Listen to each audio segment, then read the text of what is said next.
Hello guys, good morning. Today, pag-uusapan natin ang isang factor para lumakas at bumilis tayo sa pagtakbo. At ito ang isang dahilan kung bakit ko nakuha yung 140 half marathon at naibaba ko kagad siya sa 137 half marathon. Ito ang elevation gaining.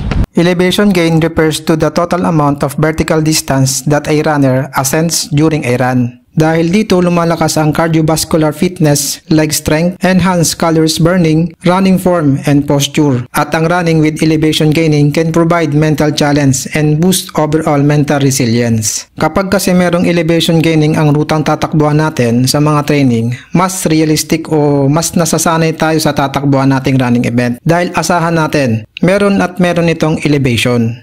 Magti 3 weeks pa lang akong walang dalang camera kapag tumatakbo. At ngayon nag-vlog ako. Eto, parang hirap na hirap akong magsalita dito sa camera. At ang bilis mangawit ng mga kamay ko tsaka balikat. Parang naninibago ako mag-vlog habang tumatakbo. Itong rutang tinatakbuhan ko, max elevation nito 210 meters.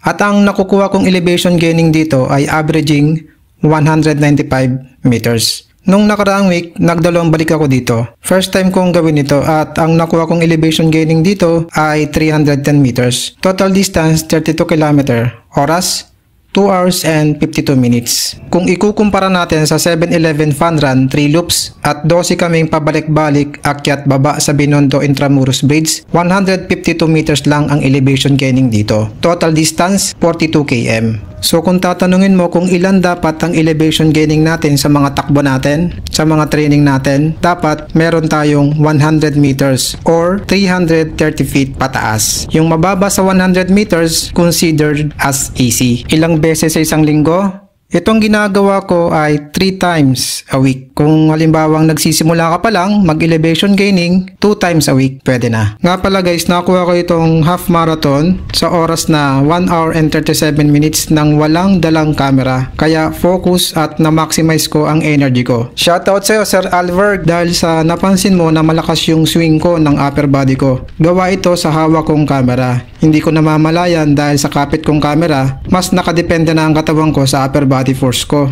kaysa sa lower body. Dahil sa karamihan ng takbo ko, may bit-bit akong camera. Sinunod ko yung payo mo na itry kong kumuha ng lakas sa lower body at ito ang resulta. New personal record. Maraming salamat. Sana nakatulong tong video na ito sa inyo. Huwag nyo naman sanang kalimutan mag-like, mag-follow. Maraming salamat and run safe.